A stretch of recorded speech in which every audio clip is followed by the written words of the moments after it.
Allahu Akbar, Allahu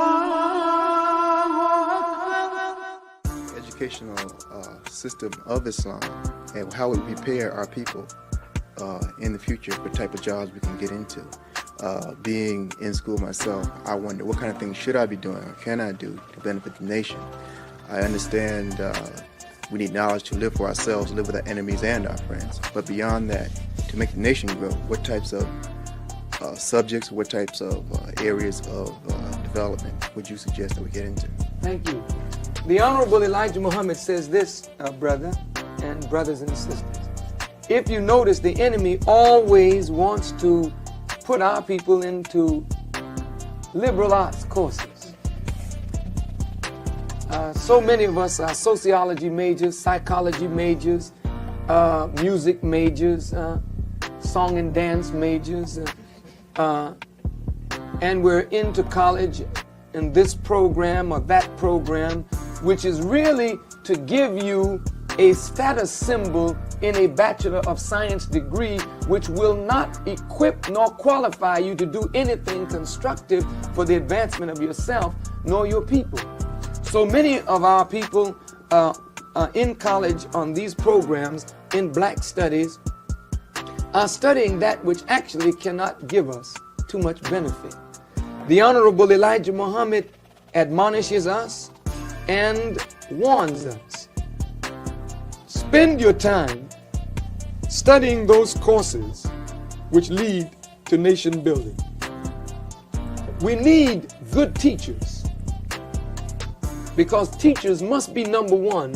Teachers are the shapers and molders of the mind, and out of the minds of men comes the civilization of man. So a good teacher is important. Don't be a teacher just because it's offering you so much and so much money. Be a teacher because that's what you love to do. Otherwise, don't do it at all. Get into the wise study of history. Because if a man doesn't know what was, Messenger Muhammad says he can't understand what is and can never adequately prepare for what is yet to come. History of all the studies, he says, is most attractive. And a man must study history. And he must know what history to study. You must know the history of those men and women who built governments and civilizations, because you are being challenged today to do that. You must learn language. How can you communicate your ideas effectively to the peoples of the world if you just learn Hausa or Yoruba or an African tribal language? It is good to know a tribal language. Don't misunderstand me. But if you feel that because you've learned Hausa or you've learned Yoruba or you've learned Swahili, that you now are into something, and you can't communicate with your black brother who is from another tribe, who doesn't speak Hausa, he doesn't speak Yoruba, who doesn't speak Swahili, but he's been mastered by the French. So he can't communicate with you in a tribal language, but if you spoke French, you could talk with him. If you spoke Spanish, you could talk with your brothers and sisters around the rim of Central and South America. We must master, number one, the English language, because that's the language that we speak, the only language that the white man permitted us to learn, and it's the language he's tricked us in, so you got to master that.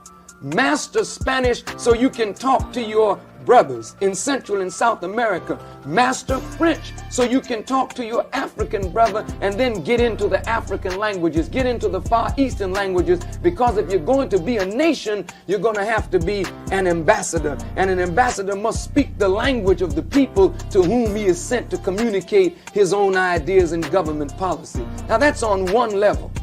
We need doctors. We need hospital technicians of every kind. We need people skilled in international law. Now, but that's not the base of nation building. The base of nation building starts with all of your engineering skills. So teaches Messenger Elijah Muhammad. We must be profound in mathematics, profound in physics and chemistry, and all of the branches of biology and all of the sciences. We must have a scientific background that is strong. And on that foundation, you embellish it with art, and you embellish it with culture. But if you're going to be the song and dance man and let others get into engineering, then you'll always be the flunky, the tool and the fool of other societies and civilizations. So please don't tell us that you've learned the latest African dance. Please don't tell us that you've learned how to beat the drum, because your African brother, he can beat the drum and he can do the dance, but he's learning engineering skills now because he's going to build up Africa for the Africans. What are you going to build up? You must build the black man up for the black man. Thank you, brother. Allahu Akbar, Allah.